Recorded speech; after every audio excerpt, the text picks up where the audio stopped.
Hey kids, how are you doing today?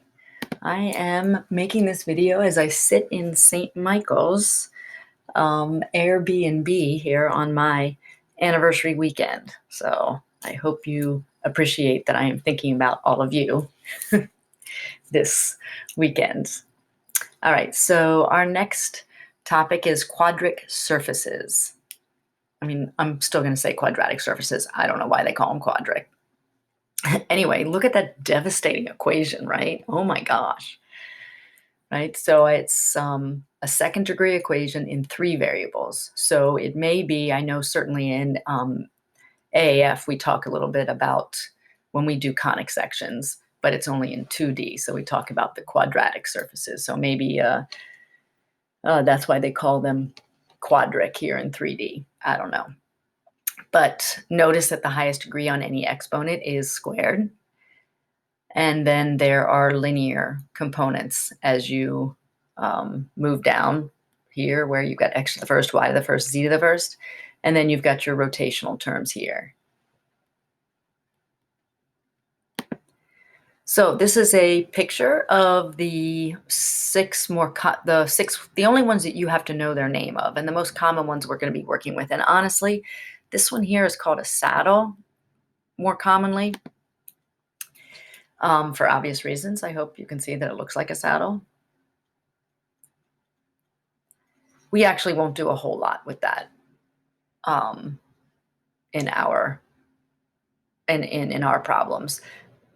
We will mostly be dealing with these 5 and then one more that I'll share with you. But I took a picture of this, put this up here because there's a handout that's linked on the on our site that has all of these shapes on it with the name. So you don't have to, at least there's a resource for you to look back at. So I'm just going to briefly go over some of these. Cylinder, we deal with cylinders a lot. So it's not like one of the more fancy ones, but I wanted to make sure you added this one. So the 6 shapes that we had before, and then this one. And remember, it really still is 6 because we don't deal with the saddle all that much. So those first 5, and then kind of sort of replace the saddle with the cylinder if you want. This cylinder is one whose cross section is an ellipse. And notice the equation, right? The equation here does not have a z, right? Z is allowed to run free. So of course this would be, right? It would be kind of staring at you if, right, along the the y or the z axis, if either x or y was missing. Right, and that's what that says down here. The cylinder will be centered on the axis corresponding to the variable that's missing, right? So you don't see a z in here, which is why this cylinder, right, is free to roam along the z-axis. So if I asked you to sketch a quadric surface, here is without technology. Here's kind of sort of the process that I use. Oops, sorry, that's the technology component. Without the technology, I use my traces, right? And what I mean by that is think about the XY trace. And we've done this before when we thought about the XY trace, and we've thought about the variable that's missing as being 0. I don't want you to think of it being 0. I want you to think of it as being a constant. So if x and y, the xy trace would be y is equal to x squared plus 4k squared, where k is a number, a constant. So for example, maybe y equals x squared plus 4 is my constant. Maybe y equals x squared minus 3, and where that's my constant, right? Or plus 3, I guess. So, so what would that look like? Right? What does that look like in 2D space on an XY train, right? Don't you recognize that? That's a parabola, right? A parabola is the trace in the xy plane. Now let's do the yz plane. The yz trace, y is still there, but x is a constant.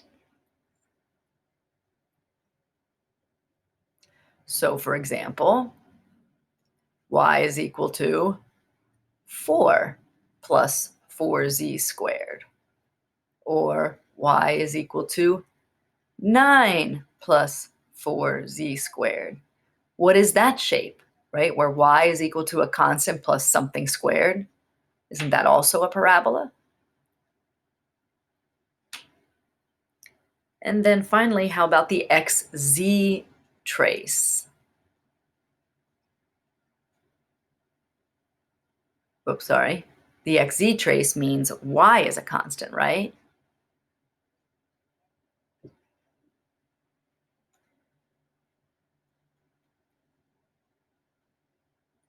Well, what is that? Right? Where you have two squared terms and the coefficients are not equal. What shape is that? For example, how about, right, 4 is equal to x squared plus 4z squared, or 1 is equal to x squared plus 4z squared. What is that? Exactly, that's an ellipse. So now again, I'm going to allow you, I'm going to show you how I draw, and you're going to laugh, right? You're going to judge, I know. You're going to pretend not to judge, but you're really going to judge. And you should, because my drawings are terrible. So I am going to attempt to draw a parabola in the x that opens up in the xy plane.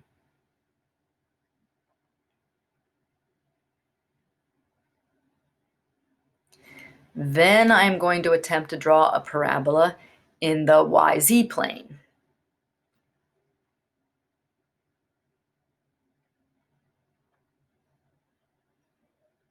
See, I told you, don't think you're laughing already. I know you are. And then in the xz plane, I'm going to draw a circle. See? See, I know you're judging me, right? Look how awful that is.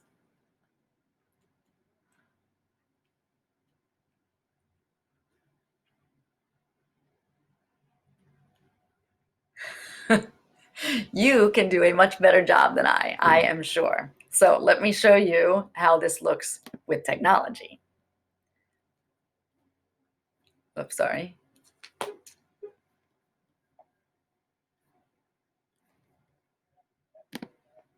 Here we go. Look how much better. But, so here is x squared plus 4z squared. Look at the, right, there's the xy plane. I'm trying to move this up. Oh, stop spinning, don't spin. Right, can you see it?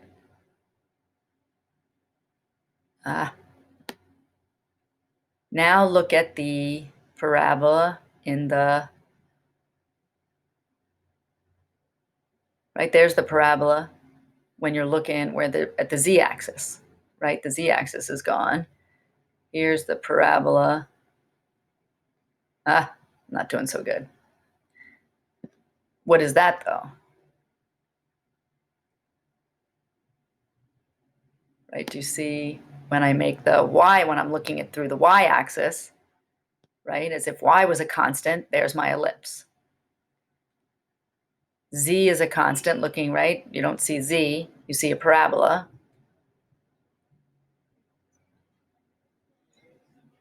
There's the x, right? Looking at the x, you see the parabola, right? That's where I pathetically tried to draw these, right?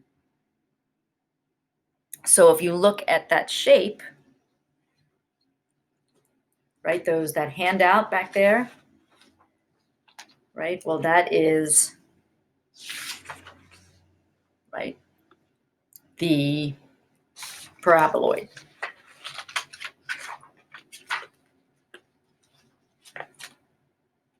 elliptical paraboloid. Just want to make sure I got my vocabulary right. Cool, huh? So all I'm going to do in these next slides is kind of talk about recognizing the equation. On no test by hand will I expect you to do anything so fancy, right, as anything better than the drawing I just did. More importantly, can you recognize by the equations, right, the difference in the equations, which is why each one of these little paragraphs down here kind of talk about that, right? An ellipsoid, notice everybody's positive, everybody's squared, and you're equal to 1. If how you radiate out there from the center, A, B, and C are equal, well, then this ellipsoid is a sphere, right? Just like when you had in 2D, right, the equation of x squared plus y squared, right, over like 9 and 16 equals to 1. That was an ellipse, right, that radiated out 3 units in the x direction and 4 units in the y direction. But if these two were equal,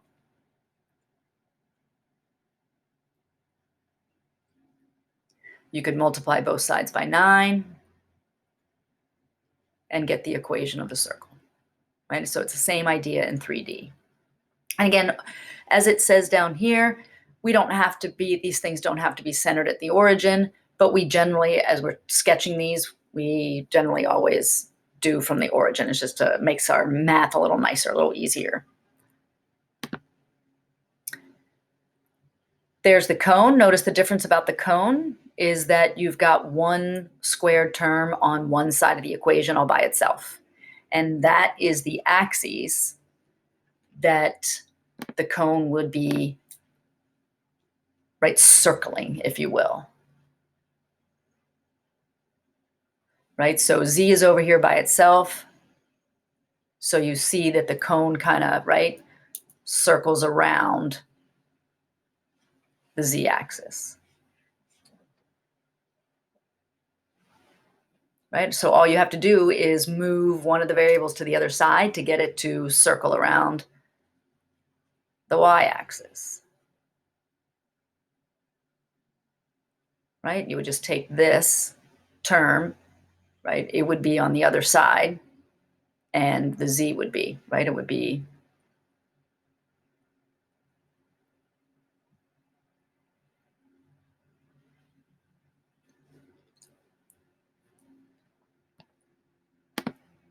hyperboloid of one sheet. Looks very similar. Notice it's equal to 1. And one of the components is negative. Again, the negative, the ratio that has the negative in front of it indicates the axes that you're going around.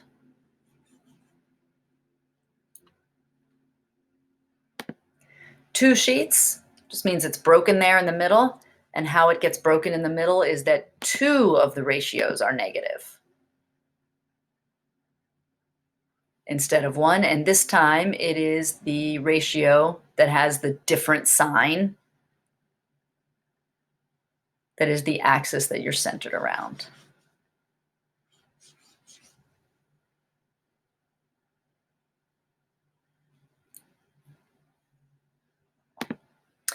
Elliptic paraboloid,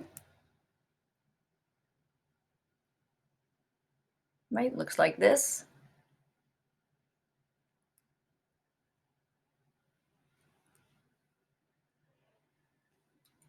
Right, notice that here I have a linear term, right? That's like the example we did before, the example where I tried to pathetically draw it, right? Y was the linear term and X and Z were squared. So in our example before, we had a Y was equal to X squared plus 4Z squared, right? So technically you had 1 squared under here and 1 squared under here, right? And a 1 over here, I guess, if you really want. And because the Y was to the first, right, our elliptical paraboloid was centered this way.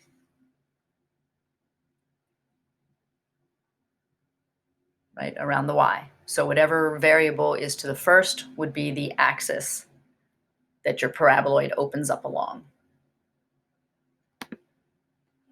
Hyperbolic paraboloids are cool, right? They are really cool. Can you see the, right? Can you see the hyperbole issues, right, happening?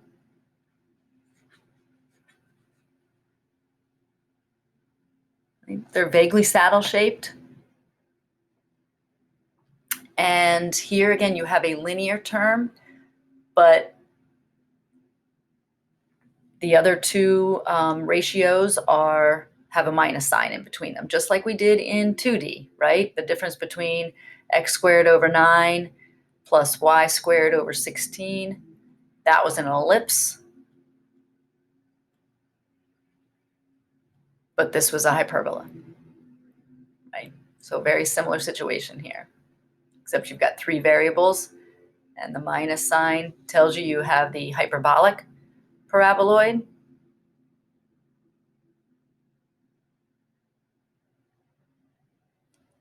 Right, and it tells you the sign of this value, right? Your constant tells you whether you open up or down, whether your saddle opens up or down, right? So the saddle would be upside down if C was negative here. All right, so that's it for this content video. It's really just a lot of algebra and graphs. So again, click on the handout that I have linked there that shows you all the shapes. Your homework will ask you to do some sketches. Don't stress about that so much.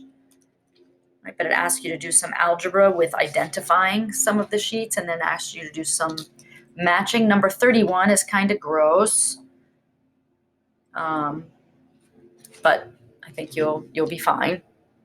And then what we will do in class is I will do a warm-up, and we will do a little matching game, or see some more of these investigate some more of these with GeoGebra, so you can see them nicely. All right, have a good one.